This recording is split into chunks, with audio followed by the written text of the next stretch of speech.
The Pentagon gets $700 billion a year to spend across all Defense Department programs. But the DoD's purchasing power within that budget is declining. That's according to Bill Greenwalt.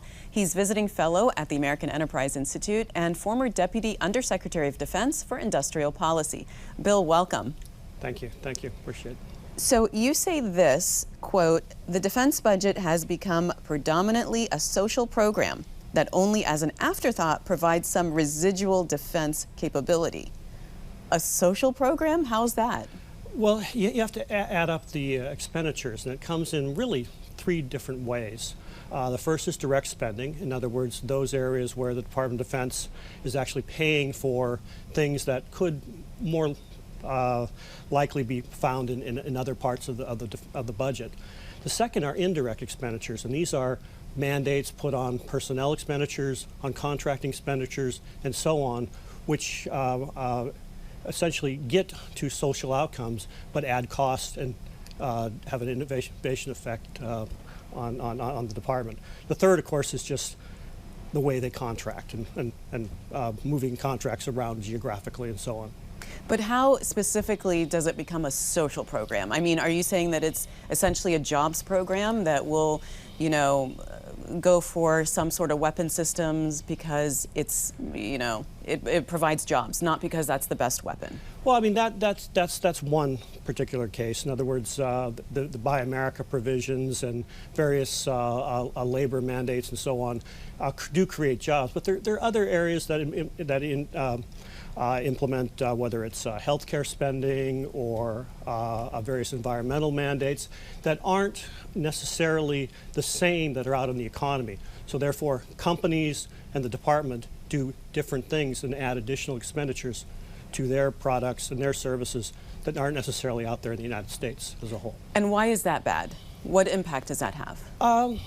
When we don't have a near-peer competitor like China, it's probably not a big deal.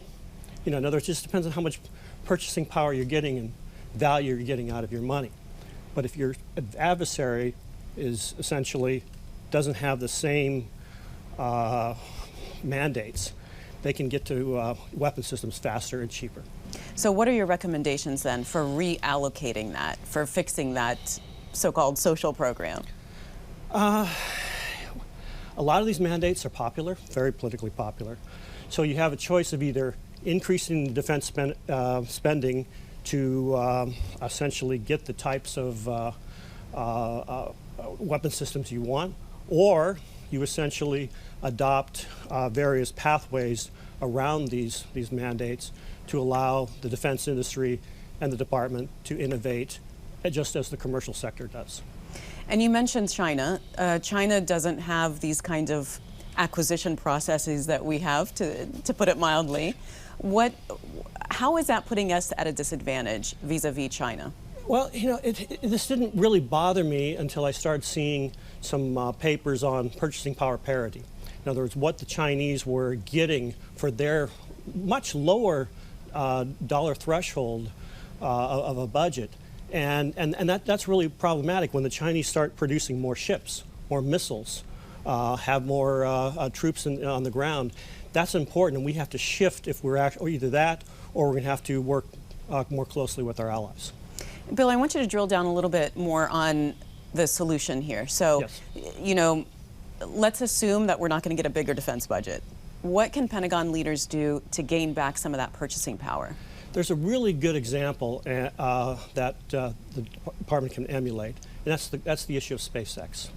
SpaceX was essentially absolved from these mandates, and under a authority called Other Transactions, we're allowed to essentially innovate as a commercial company. The result was they did something that NASA measured as 10% of what it would take if we took the way we normally do business. 10%. And what did they achieve? 10 times the productivity. So those are the type of things, the authorities are there.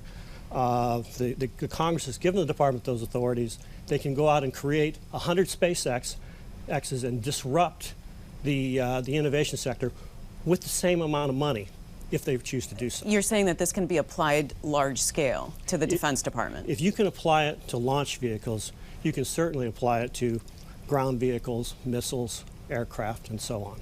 Bill, I want to pivot in the time that we've got left. I just want to ask you about that trilateral nuclear submarine deal. That was between Australia, the UK. Canada got left out. Why do you think that's the case? I mean, they're one of our closest ally. Yeah, and actually one of our closest industrial allies. And it's really one of those cases where the Canadians have not quite seen the threat the same way that the Australians and the UK has, and they're not spending the same amount of money as they are as a percentage of GDP. So I think there was this view is that they're not going to pony up the dollars necessary to create their own new submarine force, so let's go with these other allies who are... But is that true? Were they not willing to do that? Well, I think that's a discussion that needs to happen now, and hopefully it will. And All hopefully right. the Canadians will come out and be a continuous part of the club, so to speak. All right. Well, Bill, thank you, and nice talking to you.